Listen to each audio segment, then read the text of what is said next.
நண்பர்கள் அனைவருக்கும் வணக்கம். ஐந்து கரத்தனை யானை முகத்தினை இந்தின் இளம்பரை போலும் ஈற்றனை நந்தி மகந்தனை ஞான குழந்தினை புந்தியில் வைத்தடி போற்றுகின்றன. வணக்கம்.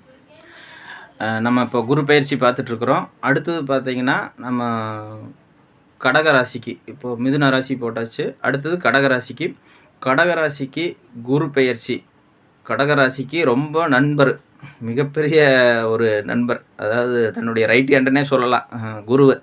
குரு வந்து கடகராசிக்கு மிகப்பெரிய நண்பர். அவர் பார்த்திங்கன்னா போன வருஷம் ஃபுல்லாக ஒரு 11ஆம் இடத்துல இருந்தார். அவர் வந்து தன்னுடைய கடகராசிக்கு 11ஆம் இடத்துல 6, 9க்கு அதிபதி பாக்கியாதிபதினு சொல்கிறவர். பாக்கியாதிபதி வந்து 11ஆம் இடம் லாபஸ்தானத்தில் இருந்தார் இந்த ஒரு வருஷமாக. ஆனால் உங்களுக்கு சனி பயிற்சி வேறு கொஞ்சம் இடைஞ்சல் பண்ணியிருந்திருக்கும்.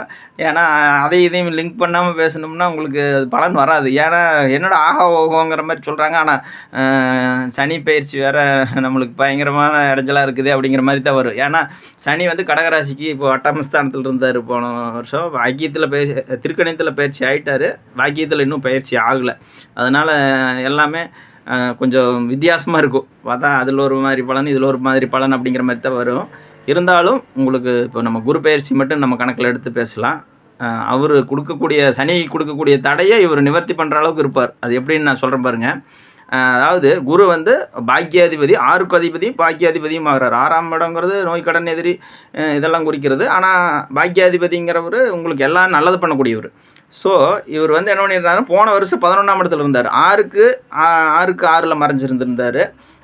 11ஆம் இடம் 9ஆம் அதிபதிங்கிறது வந்து பாக்கியாதிபதி. அவர் தன்னுடைய ஸ்தானத்துக்கு 3ல் இருந்தார். அப்போது பாக்கியஸ்தானத்தினுடைய பலனை தான் அதிகமாக செய்வார், நல்லது தான் செய்வார். அவர் எங்கே இருந்தாலும் கடகராசிக்கு குரு நல்லது மட்டும் பண்ணுவாருங்க. அவ்வளோதான், நீங்கள் அப்படி கணக்கு வச்சுக்கோங்க. குரு எங்கே இருந்தாலும் நம்ம நண்பர், நம்ம ஃப்ரெண்டு, நாம் எப்படி அடிக்கிறது அவரை போய்.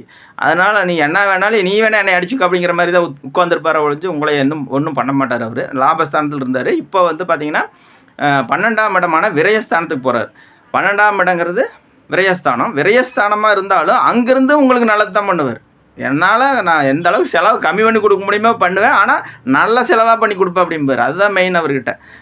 உங்கள் ராசிக்கு அவர் நண்பர், ஃப்ரெண்டு எப்படி வந்து உங்களுக்கு கெட்ட செலவு கொண்டாந்து விடுவார், விடமாட்டார். நல்ல செலவாக தான் கொண்டாந்து விடுவார். 12ஆம் இடம் விரயஸ்தானம், பயணங்களை குறிக்கிற இடம். பயணம், தூக்கத்தும் குறிக்கிற இடம். அங்கே வந்து பார்த்திங்கன்னா 12ஆம் இடத்துக்கு குரு வர்றதுனால நீங்கள் கீழே படுத்துட்டு இருந்தீங்கன்னா இன்னும் பெட்டில் படுக்க போகிறீங்க. அதே பெட்டு ஒரு கட்டலாவது வாங்கி போட்டு படுத்துக்குவீங்க. அந்த மாதிரி பண்ணுவார். அந்த மாதிரி அவர் வர்ற இடத்த எல்லாத்தையும் நல்லது பண்ணுறது அவருக்கு தெரிஞ்சது அந்த விஷயம். அது ஒன்று தான், நல்லதை மட்டும்தான் பண்ணுவார். 12ஆம் இடத்துக்கு நான் இத்தனை நாள் கீழே படுத்துட்டு இருந்தேன். தம்பி நீ மேலே பெட்டில் படுத்துக்க, கொஞ்சம் எனக்கு கட்டில் படுத்துக்க, எனக்கு கொஞ்சம் இதாக இருக்குது, கம்ஃபர்டபுளாக இல்லை, இந்த இடம் மாற்றிப்படு அப்படின்னு வீட்லேயே உங்களை சொல்லுவாங்க. நீங்கள் அந்த பெட்டில் படு, இந்த பெட்டில் படு அப்படிங்கிற மாதிரி சொல்லுவாங்க. இல்லை நீங்களே ஏதோ ஒன்று ஏற்பாடு பண்ணுவீங்க. அந்த மாதிரி ஆகும். பயணங்கள் பார்த்திங்கன்னா நல்ல பயணங்களாக கொடுப்பார். சுற்றுலா போகிறதா இருக்கட்டும், இந்த சுற்றுலா விஷயங்கள் அல்லது உங்களுக்கு தேவையான ஒரு பிரயோஜனமுள்ள ஆன்மீக தலங்களுக்கு போகிறது, அந்த மாதிரி நல்ல பயனுள்ள பயணங்களாக கொடுப்பாரு. அதே மாதிரி பார்த்திங்கன்னா தூக்கம், பயணங்கள், அந்த மாதிரி நல்ல விஷயங்களாக சயன போகஸ்தானம், சுகத்தை அனுபவிக்கிறதுக்கும் நல்ல விஷயங்களை தான் கொடுப்பார். உங்களுக்கு நல்ல விஷயங்களை பார்க்குறதா இருக்கட்டும், போகிறதா இருக்கட்டும், இது எல்லாமே உங்களுக்கு 12ஆம் இடத்துக்கு அங்கே இருந்து பார்த்திங்கன்னா. அடுத்து பார்த்திங்கன்னா அங்கே 12ஆம் இடத்துல இருந்து என்ன பண்ணுவார்னா 4ஆம் இடத்தை பார்ப்பார். பார்வை பலனில் உங்களுக்கு 4ஆம் இடத்தை பார்க்க போகிறார். 4ஆம் இடங்கிறது என்ன, வீடு, மனை, வண்டி, வாகனம், இதெல்லாமே அதாவது லோன் வாங்கி கொடுப்பார். லோன் வாங்கியாவது நீ வாங்கிக்கோ. 12ஆம் இடத்துல இருந்து நான் 4ஆம் இடத்தை பார்க்குறேன். 4ஆம் இடங்கிறது என்ன, வீடு, மனை, வண்டி, வாகனம், தன் சுகம் எல்லாத்தையும் சேர்த்தும். தாய்க்கு நல்ல ஆரோக்கியத்தை கொடுப்பாரு. தன்னுடைய உடம்பு ஆரோக்கியத்தை சரி பண்ணுவார். வீடு கட்டுறதுக்கு யோசனை பண்ணிகிட்டு இருக்கிறவங்களுக்கு அதுக்கான அஸ்திவாரம் போடுறதுலேருந்து மற்ற எல்லா வேலைகளையும் ஆரம்பிக்க வைப்பார். வீடு கட்டுறது, வண்டி வாங்கலான்னு ஐடியாவில் இருக்கிறவங்க இந்த வருஷம் வண்டி வாங்கிடலாம், அந்த மாதிரி பண்ணி கொடுப்பாரு.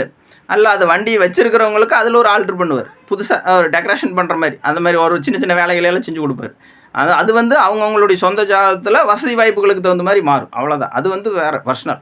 ஒவ்வொருத்தரும் இது பொது பலன்கிறது எல்லாத்துக்குமானது. அவங்கவுங்களுடைய தகுதிக்கு தகுந்த மாதிரி. என்னென்னா குருவி இவ்வளோ தான் சாப்பிடு, அப்புறம் காக்கா அதை விட கொஞ்சம் சாப்பிடு. அது மாதிரி ஒவ்வொரு விலங்குகளுக்கும் அதுக்கு தகுந்த மாதிரி சாப்பிட்றாங்களா, அந்த மாதிரி அந்த வசதிக்கு தகுந்த மாதிரியான செலவுகள் வரவுகள் இருக்கும். சரிங்களா?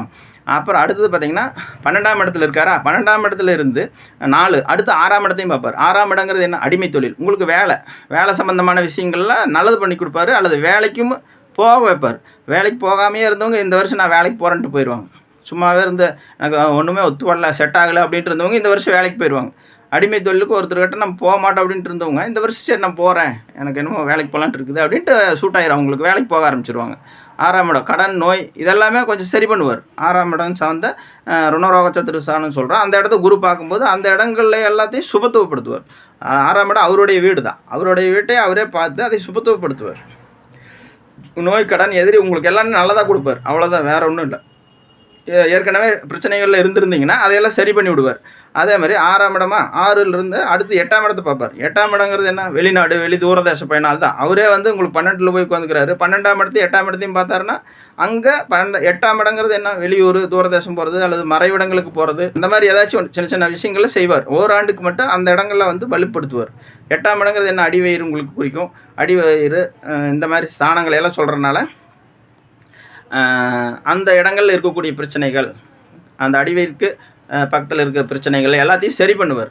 அந்த இடங்கள்ல இருந்த தொந்தரவுகள் எல்லாம் உங்களுக்கு நீங்கள் போகுது அப்படின்னு அர்த்தம். சரிங்களா? குரு வந்து எங்கே இருந்தாலும் கடகராசிக்கு நல்லதை பண்ண போகிறாரு. அது நீங்கள் மைண்டில் செட் பண்ணிக்கங்க. அருமையான யோகத்தை கொடுக்க போகிறாரு. இந்த வருஷம் நல்லாயிருக்கும். நன்றி, வணக்கம்.